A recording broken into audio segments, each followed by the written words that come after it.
Well, we think the ECB is going to have to step up its policy response, announcing proper quantitative easing to the tune of 500 billion. And that, from an EM perspective, is going to be a significant boost to risk appetite.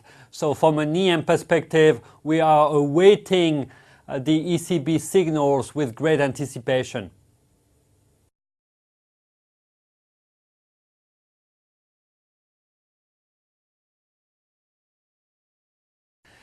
There's clearly a lot of uncertainty right now. The main source of uncertainty is what the Fed is going to do.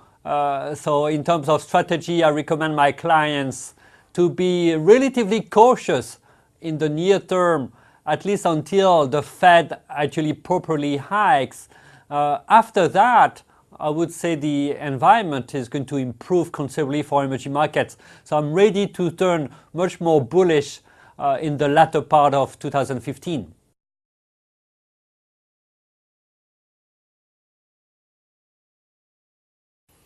My top three EM, if we're talking about EM currencies, for instance, are going to be the Korean won, the Malaysian ringgit, and the Russian ruble. The Russian ruble has weakened a lot, but I think the worst is now behind us.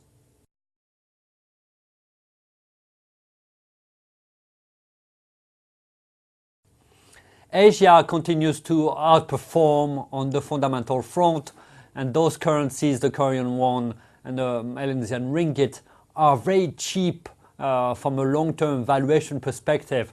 So offering a lot of value, I expect them to rebound going forward.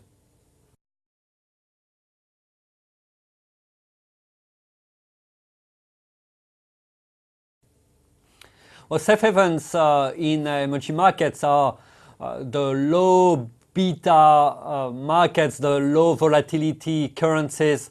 I would say the Israeli shekel is a safe haven.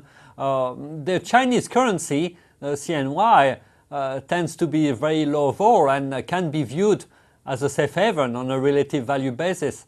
In LATAM, I would argue the Chilean peso has defensive characteristics. Those are the safe haven currencies, and the local markets in those places, for instance in Chile or Israel, also act as pseudo US Treasury markets, so very safe haven from an EM perspective.